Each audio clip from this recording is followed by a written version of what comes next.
కొన్ని సందర్భాల్లో మనం కొన్ని మాటలు ఏదైనా ఒక బాధ కలిగినా ఏదైనా ఒక సందర్భం వచ్చినా నాకు దేవుడు తెలుసులే, దేవుడు నాకు తోడుగా ఉన్నాడని మనం చెప్తాం.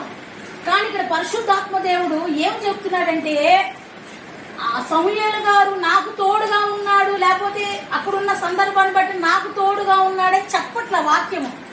దేవుడే ఏమన్నాడంటే, నేను సమూయేలుకి తోడుగా ఉన్నాను. ఎప్పుడు తోడుగా ఉన్నాడు అంటే పెద్దవాడైనప్పుడు చెప్తున్న సందర్భం. సమూయేలు పెద్దవాడైనప్పుడు యెహోవా తోడుగా ఉన్నారు.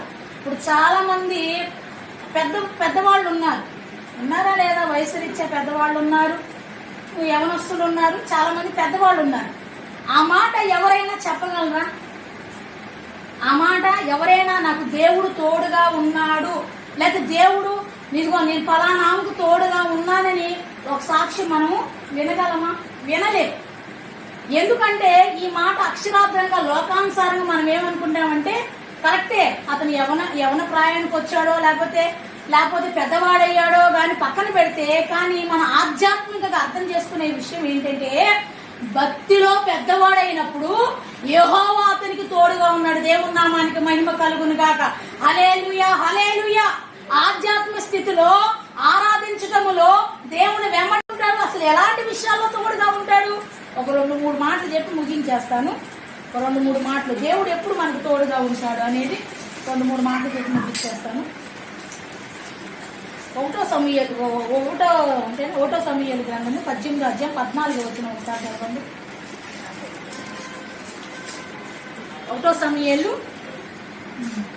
ఎవరికి తోడుగా ఉంటాడు దేవుడు? మరియు దావీదు సమస్త విషయములో సుబుద్ధి కలిగిన వాడే, ప్రవర్తించిన వాడే యెహోవా అతనికి తోడుగా ఉంది. ఈ మాట కూడా దావీదు చెప్పట్లేదండి, పరిశుద్ధాత్మ దేవుడే చెప్తున్నాడు. ఎవరి గురించి అంటే దావీదు గురించి సాక్ష్యం ఇస్తున్నాడు. దావీదుకి నేను తోడై ఉన్నాను. ఎందుకు తోడై ఉన్నాడు దావీదు కంటే, అతను సమస్త విషయంలో సుబుద్ధి కలిగిన వాడే ప్రవర్తించాడంట. అందుకని పరిశుద్ధాత్మ దేవుడు సాక్ష్యం ఇస్తున్నాడు, దావీదుకి నేను తోడై ఉన్నాను. దావీదు అంటలా యెహోవా నాకు తోడుగా ఉన్నాడు అంటలేదు, కానీ దేవుడే చెప్తున్నాడు దావీదు ఒక సాక్ష్యము, నేను అతనికి తోడై ఉన్నాను. ఎందుకు తోడై ఉన్నాడు అంటే, ఆయన సుబుద్ధి కలిగిన వాడు, అంటే మంచి బుద్ధి కలిగిన వాడు, మంచి మనస్సాక్ష్యం కలిగిన వాడు, మంచితనము కలిగిన వాడు. అదే బుద్ధి అబిగైలు కూడా సుబుద్ధి కలిగిన భార్య ఒకటో సమూయేలు 27 అన్నమాట. దావీదుకి దేవుడు ఎందుకు తోడుగా ఉన్నాడంట? సుబుద్ధి కలిగిన వాడు.